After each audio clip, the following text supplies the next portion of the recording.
Hay un rincón del sudeste asiático que el resto del mundo ha preferido pasar por alto, sin playas que vender, sin skylines que fotografiar, sin el estruendo de Bangkok ni la marea humana de Saigón. Tiene otra cosa, algo que sus vecinos llevan generaciones intentando reproducir y que jamás han conseguido del todo. Sus mujeres figuran entre las más hermosas y tranquilas de todo el continente. Su cerveza controla casi la totalidad del mercado interno. Y bajo su tierra descansa una verdad tan densa que, cuando la descubras, va a transformar para siempre la imagen que tienes de este lugar. Esto es la vida cotidiana en Laos. Y lo que más va a impactarte llega al final de este video. Si quieres explorar los países más extraordinarios del planeta y adentrarte en la cultura de sus mujeres, suscríbete ya. Cada semana un nuevo destino te espera. ¿Has visitado Laos alguna vez o tienes algún vínculo con este país? Cuéntamelo abajo en los comentarios. Antes de cualquier otra cosa, hay que comprender la geografía de este lugar. Laos es el único país del sudeste asiático que no tiene ni un solo kilómetro de litoral. Lo envuelven por todos sus flancos. China por el norte, Vietnam por el este, Camboya por el sur, Tailandia por el oeste y Myanmar por el noroeste. Un territorio atrapado entre cordilleras y caudalosos ríos, sin acceso al mar, sin puertos, sin la vía marítima que durante siglos enriqueció a sus vecinos. Su capital, Vientiane, reposa a orillas del río Mekong, esa inmensa autopista de agua parda que ha sostenido a toda la región desde tiempos inmemoriales. El territorio completo abarca unos 236.000 kilómetros cuadrados, comparable al tamaño de un estado mediano. Y aún así, apenas 7,5 millones de personas viven en él, uno de los países con menor densidad de población en Asia, una economía más reducida que la de cualquier ciudad mediana del mundo occidental. Pero eso nunca fue lo más revelador de Laos. Casi 6 de cada 10 habitantes tienen menos de 25 años. Piénsalo un momento. Una nación que el planeta tiende a ignorar, repleta de gente joven levantando su vida junto a un río. Un país que nunca llegó a convertirse en destino de moda como sus vecinos tailandeses o vietnamitas, y que precisamente por eso conservó algo que los demás fueron cediendo sin darse cuenta, su cadencia propia. Esa cadencia que se percibe desde el instante en que pisas sus calles, ese silencio que no oprime, esa lentitud que no impacienta. Hay una mujer en Vientiane que se llama Kamla, tiene 32 años. Cada madrugada, antes de que asome el primer rayo de sol, se levanta, enrolla el sing, la falda tradicional que su madre le enseñó a confeccionar desde niña, y baja a la calle a arrodillarse junto a los monjes que desfilan en hilera. Les entrega un puñado de arroz glutinoso. No lo hace por deber, lo hace porque, según cuentan quienes la conocen, ese instante es el único del día en que el tiempo se detiene. Es completamente suyo. Esa estampa condensa algo fundamental de Laos, y no la encontrarás en ninguna guía turística. Pero regresemos al principio, a lo primero que percibe cualquiera que llega a este país. La belleza de las mujeres laosianas no es de las que te detienen en seco al cruzarte con ellas, es de otra naturaleza, más pausada, más silenciosa. Tez luminosa, sonrisa cálida, una manera de desplazarse que los visitantes terminan describiendo siempre con la misma palabra, distinción. No es una distinción estudiada ni fabricada, nace de adentro, de una cultura que lleva siglos transmitiéndoles a sus mujeres que la elegancia no se proclama. Se porta, se traspasa, se recibe de madre a hija como se recibe una receta familiar o una canción de infancia. Y si te detienes a mirar con más atención, descubres que esa belleza hunde sus raíces en un pasado muy lejano. El sin es la prenda que mejor define a la mujer laosiana. Una falda tubular tejida artesanalmente en seda o algodón, cuyos colores y dibujos no son simples adornos. Son un mensaje. Revelan de qué región procede quien la viste. A veces indican su posición social. A veces señalan el motivo de la celebración. Un sin de calidad, finamente elaborado, es una afirmación de distinción que nunca roza la ostentación, nunca una mascarada, siempre una pertenencia. Y detrás de esa prenda hay algo que casi ningún visitante conoce. En muchas aldeas de Laos, el tejido de seda ha sido tarea femenina desde el siglo XIV. Una muchacha debía dominar el telar antes de estar en condiciones de casarse. La tela que producía era su dote y simultáneamente un testimonio público de su destreza. La belleza aquí nunca fue únicamente una cuestión de rasgos, fue siempre una cuestión de lo que tus manos eran capaces de producir. Ese mismo rigor y esa misma dedicación perviven hoy. Existen colectivos de mujeres en Luang Prabang que continúan tejiendo con los mismos diseños que empleaban sus tatarabuelas. No lo hacen por apego al pasado, lo hacen porque ese saber es suyo, les pertenece, y no tienen intención de que se extinga. Cuando adquieres un sin en cualquier mercado de Laos y preguntas quién lo elaboró, detrás siempre hay una mujer, con nombre propio, con historia propia, con décadas de hilo entre las manos.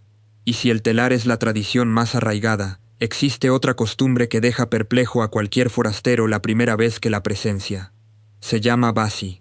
Es una ceremonia de acogida, de sanación, de festejo. Alguien te anuda hilos blancos de algodón alrededor de las muñecas mientras pronuncia palabras de bendición. La tradición sostiene que cada ser humano alberga en su interior 32 kwans, pequeños espíritus protectores del cuerpo, que en ocasiones se dispersan y dejan a la persona sin equilibrio. Los hilos los convocan de regreso y los fijan a ti. Y has de llevar esos hilos durante al menos 3 días.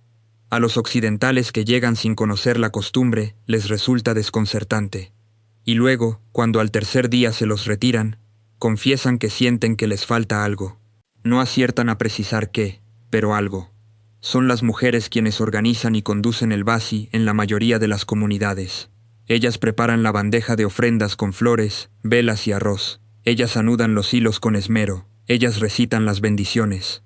En una ceremonia que desde fuera parece sencilla y apacible, late por dentro un conocimiento profundo que únicamente se adquiere con años de atención y práctica.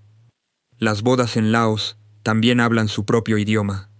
Las familias negocian todavía un precio de novia en metálico y en oro. La celebración se organiza en casa de la familia de la novia, no del novio, y en muchos casos es el esposo quien se integra en el hogar de la familia de ella, no a la inversa. Para quien viene de Occidente, eso subvierte por completo el esquema mental que tiene sobre lo que significa unirse en matrimonio. Pero hay que entender el trasfondo. En la cultura laosiana, la familia de la novia ha consagrado años a formarla, a enseñarle a tejer, a preparar el arroz de una forma determinada, a conocer y respetar las tradiciones. El precio de novia no es una transacción, es un reconocimiento, una gratitud formal por todo lo que esa familia entregó. Y el hecho de que el marido se instale en casa de los suegros no se experimenta como una concesión, se vive como una distinción. Detente un instante. ¿Sabías que en Laos existen normas no escritas sobre la posición del cuerpo capaces de ofender a una habitación entera sin que hayas pronunciado una sola sílaba? Las plantas de los pies son la parte más baja y menos pura del cuerpo. Dirigirlas hacia otra persona o hacia una imagen de Buda constituye una falta grave. No importa que no sea deliberado, el efecto es idéntico. Y en el extremo opuesto de esa norma está su contraparte perfecta. La cabeza es la parte más sagrada.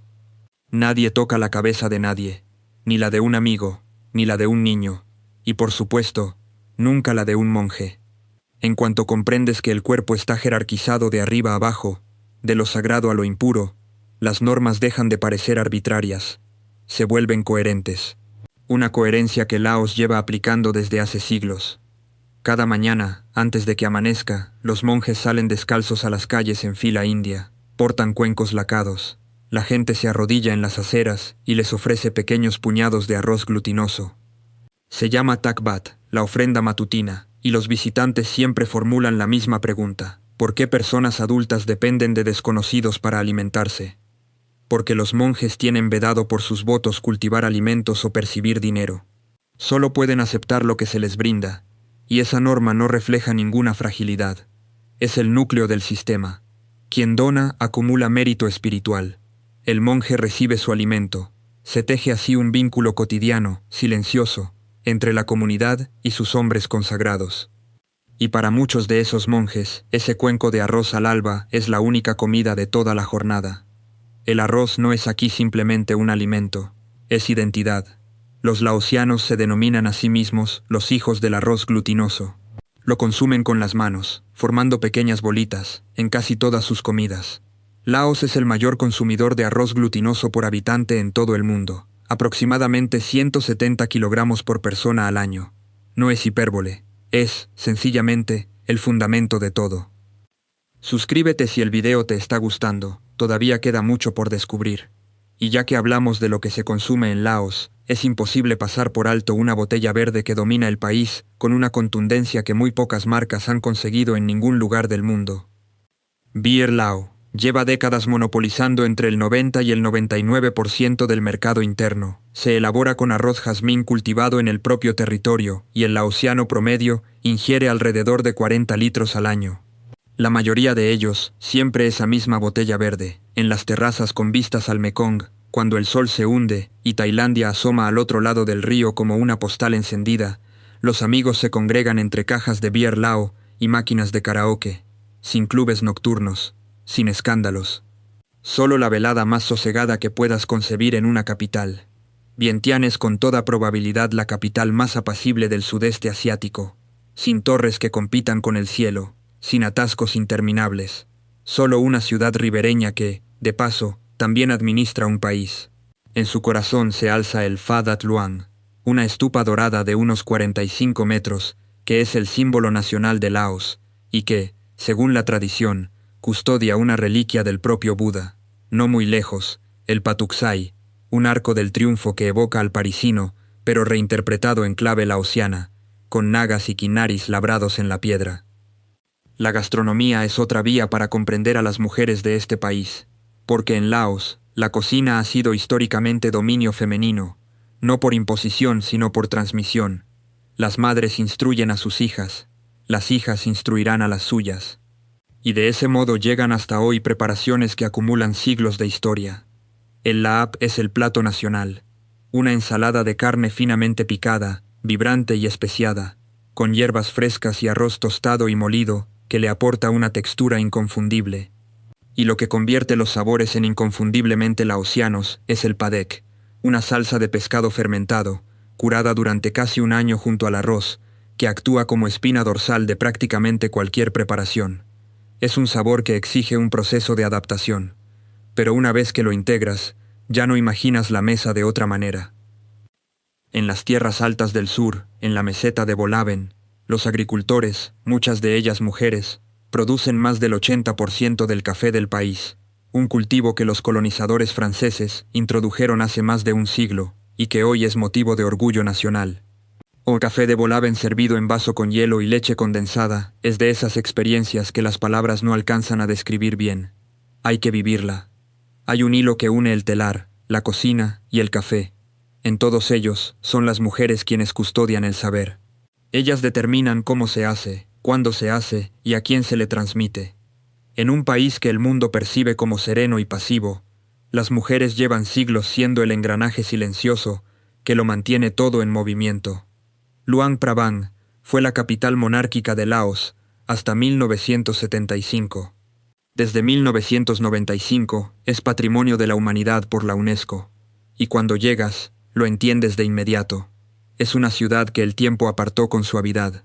Tejados dorados de templos, junto a casas coloniales francesas, de fachadas desvaídas.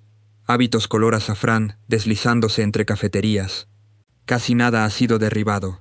Esa fusión de arquitectura laosiana y colonial, conservada casi íntegra, es una rareza difícil de hallar en cualquier otro rincón del sudeste asiático.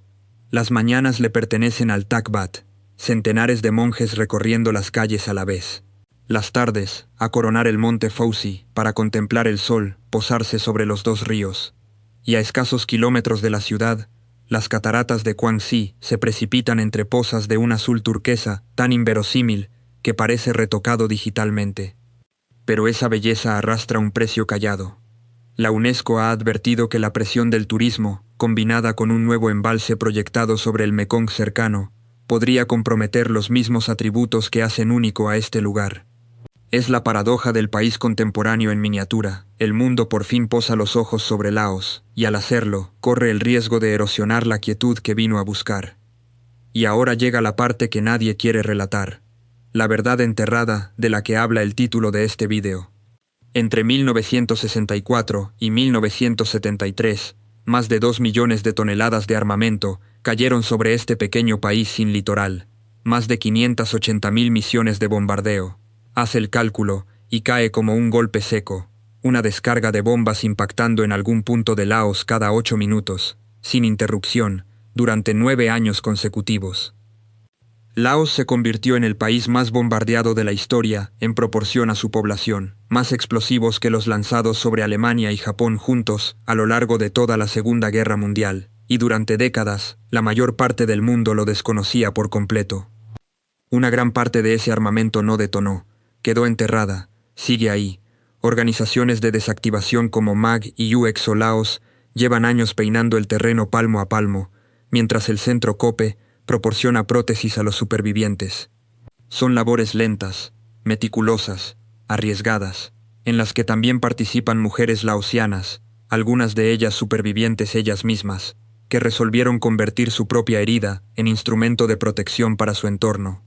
Y en 2025 llegó una herida nueva sobre la antigua.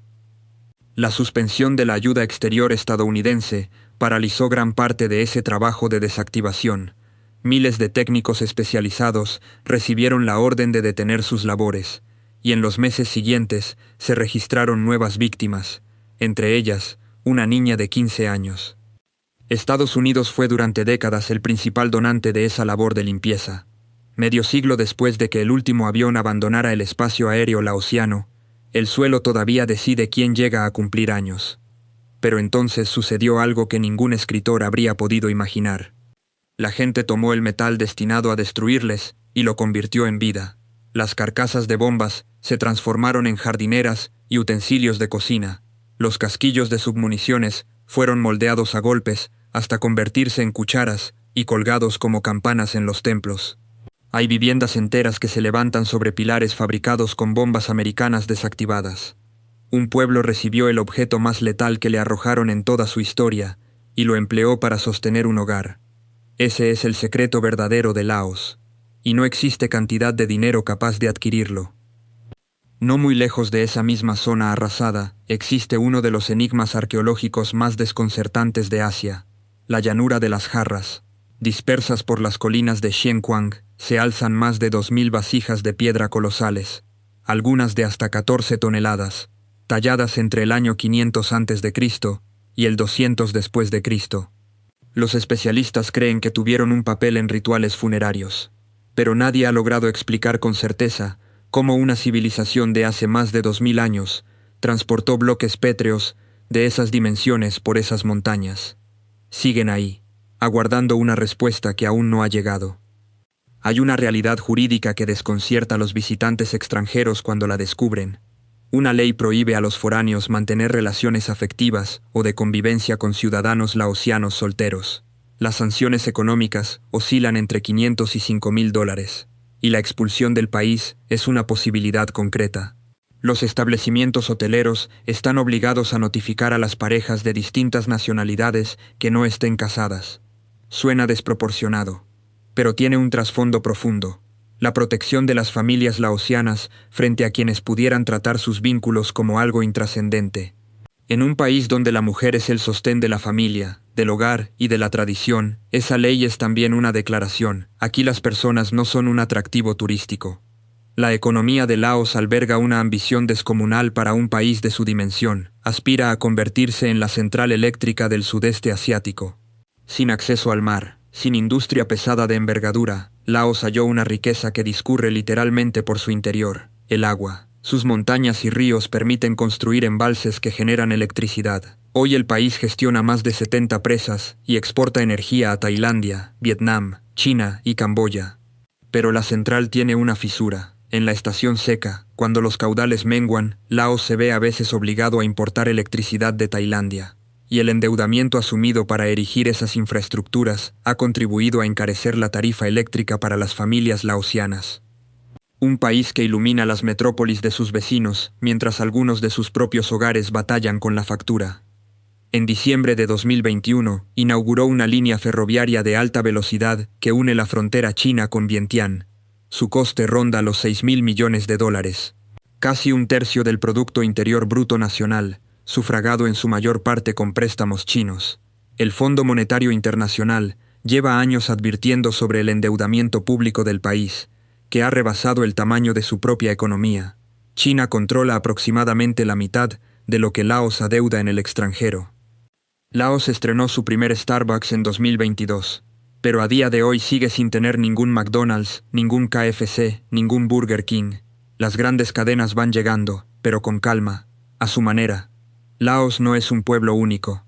El gobierno reconoce oficialmente 49 etnias, con estimaciones que superan los 200 subgrupos. Los Khmu constituyen alrededor del 11% de la población, los Hmong aproximadamente el 9%, cada uno con su lengua, su indumentaria, sus rituales propios.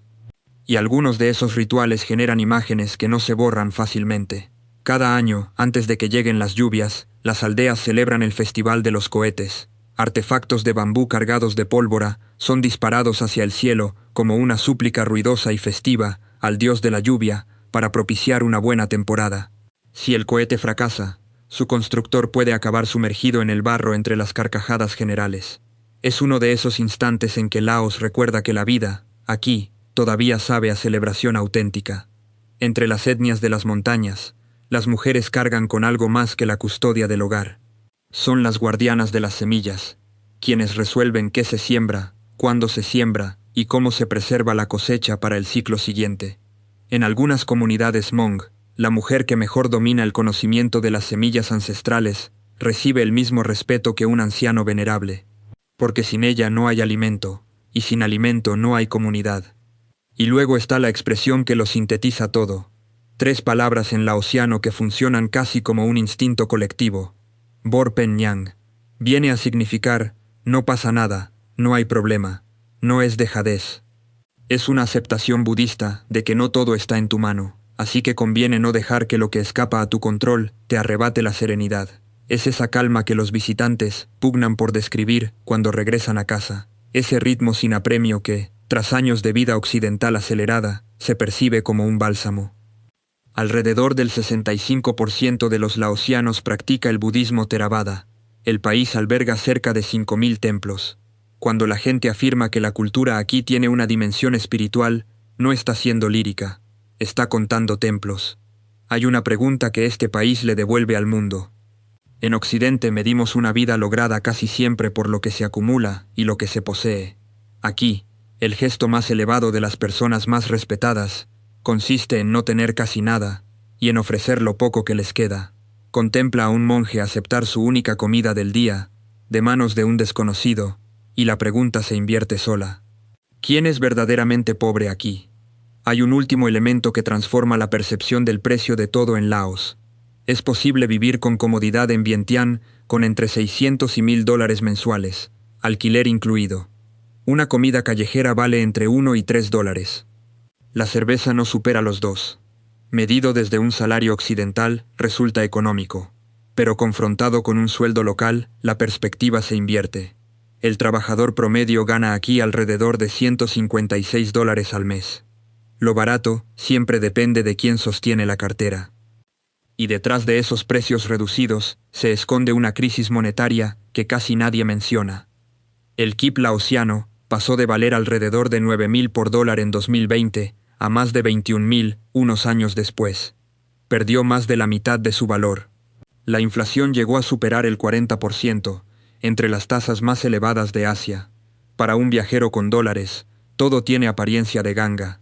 Para una familia remunerada en kips, el precio del arroz, el combustible y los medicamentos no dejaba de trepar mientras el sueldo permanecía inmóvil. Más de 230.000 trabajadores laosianos han cruzado a Tailandia en busca de salarios que su propia economía no puede ofrecer. El mismo bajo coste de vida que seduce a un turista puede vaciar en silencio una aldea entera. Y cuando una aldea se vacía, son las mujeres de más edad las que se quedan. Las que cuidan a los niños, las que mantienen el fuego encendido, en sentido literal y figurado, mientras los más jóvenes buscan un futuro al otro lado de la frontera. Para 2025, la inflación había regresado a un solo dígito. Lo peor, según las autoridades, había quedado atrás. Y la serenidad que define a este país permanecía intacta. Las tempestades se suceden, los bombardeos, la deuda, la moneda desplomándose, y el Bor Pen Nyang sigue en pie. Hoy viven en Estados Unidos más de 360.000 personas de origen laosiano, la mayoría de ellas Hmong. En California, Minnesota, Wisconsin, con Saint Paul como la mayor concentración Hmong fuera de Asia. Están allí porque los Hmong fueron los aliados olvidados de la guerra secreta. Y cuando esa guerra terminó en 1975, decenas de miles se vieron obligados a huir para salvar la vida. 360.000 personas portando esta historia. Si era desconocida para ti, ya entiendes por qué. Laos es pobre en la única cosa que perseguimos durante toda la vida, y calladamente rico en todo aquello que vamos perdiendo mientras la perseguimos: serenidad. Arraigo. La capacidad de perderlo todo sin perder la paz. Es el país al que le arrojaron el artefacto más devastador de la historia, y lo convirtió en macetero, en campana de templo, en los pilares de un hogar. Sus mujeres tejieron durante siglos sin que nadie las observara. Cocinaron sin que nadie las retratara. Conservaron semillas, hilos, recetas y ceremonias como quien preserva lo único que no tiene precio. Y cuando el mundo llegó finalmente a mirar, todo continuaba ahí, intacto, vivo. El dinero puede adquirir casi cualquier cosa en este lugar. No puede adquirir lo único que hace a este país imposible de olvidar. Suscríbete si te gustó el video. Y cuéntame en los comentarios, ¿conocías algo de todo esto antes de verlo? ¿Sí o no? Ahí abajo. El próximo destino puede sorprenderte tanto como este.